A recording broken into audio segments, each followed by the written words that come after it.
Le livre d'Hénoch. Alors je vais d'abord faire un préambule. Le livre d'Hénoch est considéré comme un livre apocryphe. Que signifie apocryphe? C'est ce qui se dit d'un texte douteux. Que veut dire douteux? C'est ce qui est incertain ou pas sûr. Qui a classé ce livre comme douteux? Les Juifs qui n'ont pas cru dans le Christ? Ou ceux qui ont remanié l'ensemble des livres de la Bible au IIe siècle? Et quels sont ces doutes inconnus? Quoi qu'il en soit, la volonté de Dieu est accomplie.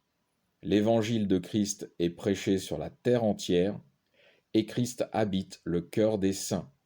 C'est le principal que Dieu a maintenu jusqu'à présent pour le salut des êtres humains et sur lesquels Satan n'a eu aucun pouvoir.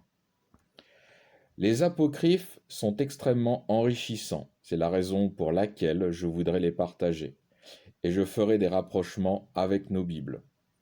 À chacun d'y voir son intérêt, culture personnelle, croyance, curiosité, etc. Cette version du livre d'Hénoch est la traduction publiée dans la Pléiade. Les écrits donnent la priorité au manuscrit araméen de Qumran, à défaut de l'araméen au grec, à défaut du grec à l'éthiopien. Le livre d'Hénoch se découpe en 5 thèmes, avec 105 chapitres. Le premier thème, le gardien du livre. Le second, la parabole d'Hénoch. Le troisième, traité d'astronomie. Le quatrième, les songes visionnaires. Cinquième, les parénèses. Alors les parénèses, qu'est-ce que c'est? C'est une exhortation morale, un appel au respect de la vertu. Alors je commence. Le gardien du livre, chapitre 1. Voici les paroles de bénédiction d'Hénoch avec lesquelles il bénit les élus et les justes qui vivront au temps de l'affliction, quand seront exterminés tous les méchants et les impies, et verront le salut des justes. Hénoch, homme juste qui marchait devant le Seigneur, quand ses yeux furent ouverts, et qu'il eut contemplé une sainte vision dans les cieux, parla, et il prononça ou proféra ses poèmes, paraboles ou exemples. Voici ce que me montrèrent les saints anges. Ces anges me révélèrent toutes choses et me donnèrent l'intelligence de ce que j'avais vu. Ce n'est pas pour la génération présente, mais c'est pour une génération éloignée que je parle. Je prends maintenant la parole au sujet des élus, et c'est à leur sujet que je profère mon poème. Le Saint, le Grand, quittera sa demeure. Le Dieu d'éternité doit fouler un jour le sommet du mont Sinaï, apparaître dans son tabernacle et se manifester dans toute son énergie de sa céleste puissance. Tous les veilleurs seront effrayés, tous seront consternés, tous seront terrifiés.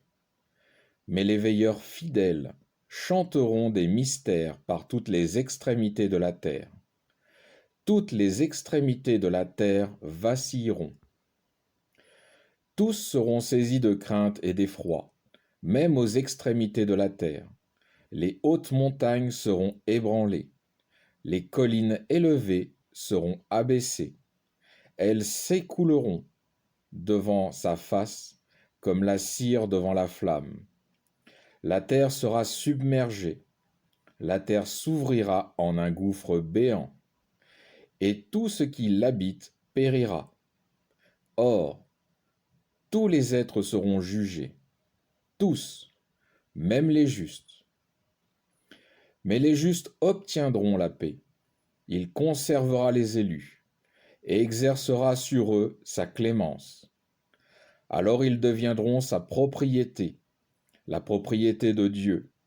Il les comblera de bonheur et de bénédiction, et la splendeur de la divinité les illuminera. Alors je vais faire une conclusion pour ce chapitre 1. Enoch brosse dans ce premier chapitre une large image des moments clés concernant Christ, qui arriveront dans l'histoire humaine. Il dit l'Éternel quittera sa demeure. Il parle de Christ. Se manifestera dans toute son énergie, en tant qu'homme. Les veilleurs seront effrayés. Enoch appelle les anges les veilleurs. Et là, il parle des anges déchus. Puis Enoch finit avec les collines élevées qui seront abaissées, qui correspond au cœur des humains. Puis tous seront jugés, même les justes.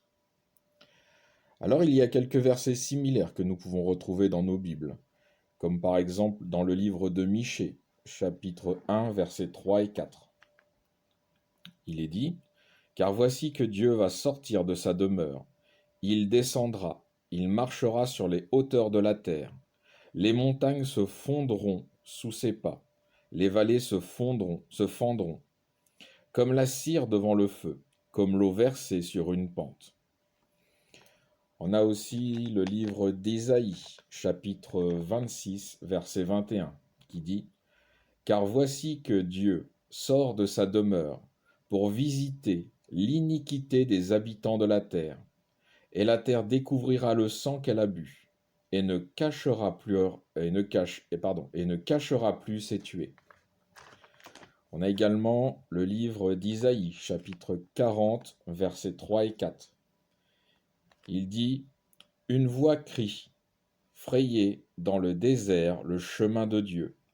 Aplanissez dans le steppe une route pour notre Dieu. Que toute vallée soit relevée, toute montagne et toute colline abaissée. Que la hauteur devienne une plaine, et les rochers escarpés un vallon. » Et donc ce qui correspond à la venue de Jésus, donc qu'on peut retrouver dans le livre de Matthieu, chapitre 3 et versets 2 et 3. On va prendre le verset 1, à partir du verset 1. « En ces jours-là parut Jean le Baptiste, prêchant dans le désert de Judée, et disant, repentez-vous, car le royaume des cieux est proche. C'est lui, en effet, dont a parlé le prophète Isaïe, disant, voix de celui qui crie dans le désert, préparez le chemin du Seigneur, aplanissez ses sentiers. » Voilà, fin du chapitre 1.